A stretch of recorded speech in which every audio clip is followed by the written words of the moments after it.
Aujourd'hui, nous allons voir comment il est possible sur Sato d'avoir un corpus composé de plusieurs fichiers qui vont représenter des sous-textes et comment est-ce qu'il est possible de pouvoir faire une recherche d'un mot ou d'une expression selon chaque élément de la segmentation. Donc, on va commencer ici avec en mode intégral Sato. Une fois qu'on est ici, on entre dans le compte. Alors, oui, et ici, on accède au logiciel. Une fois là, donc le corpus est déjà présent. Donc, je peux venir ici dans corpus personnel. Et parmi ces corpus-là, je peux retrouver le mien, celui qui me concerne aujourd'hui. Donc, il s'agit de celui-ci. Je clique dessus et puis j'analyse le corpus. Donc, je le lance. Continuer.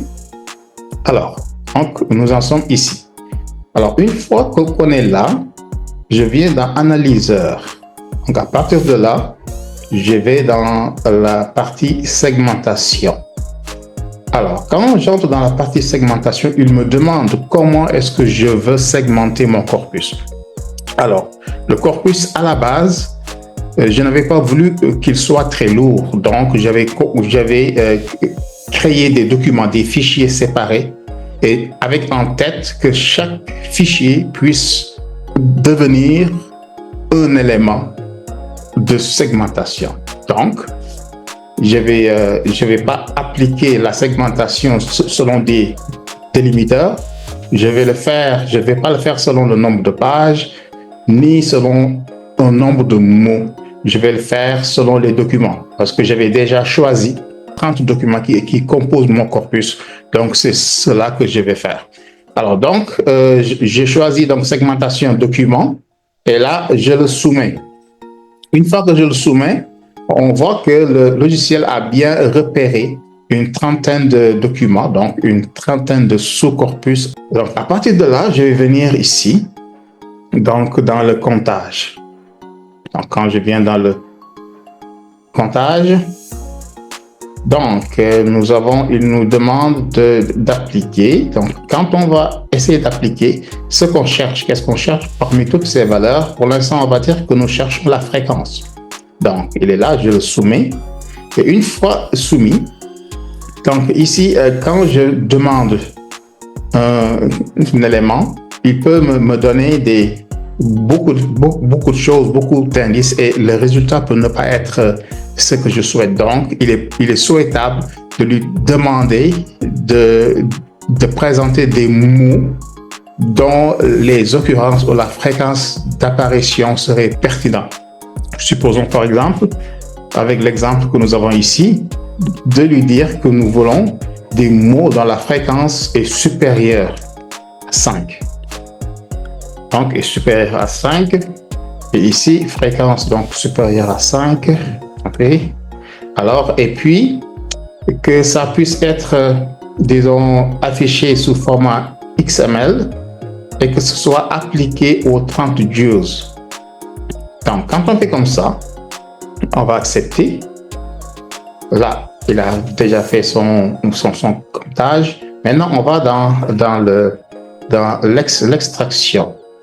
Donc, une fois là, on va venir ici au niveau du poste. Quand on arrive au poste, nous avons donc exportation, extraction. On va cliquer sur extraction. Une fois qu'on clique là-bas, voici ce qu'il nous donne comme élément. Et nous dit que ici nous avons le nom du document, mais sous un format statistique. Donc, vous avez ici STA. Les autres éléments de caractérisation ne nous intéressent pas à ce niveau-ci. Donc, une fois que ceci est fait, je clique sur Afficher. Alors, donc, il me dit que le document sera un document statistique, c'est-à-dire sous forme de tableau. Et là, je clique sur Continuer. Donc, j'ai effectivement le document sous extension STA. Je choisis l'affichage HTML, 8F8. Et quand je clique, il me donne, regardez, les mots ici et il me les classe selon les 30 segmentations que j'ai.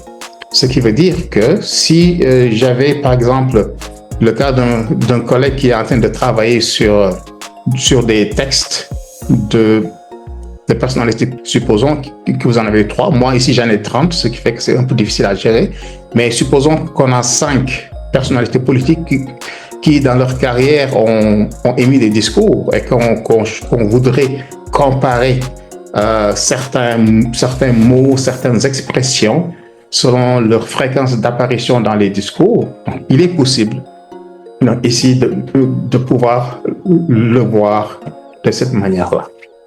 Voilà, c'était donc la petite manipulation que je souhaitais vous montrer par rapport à Sato. Merci beaucoup.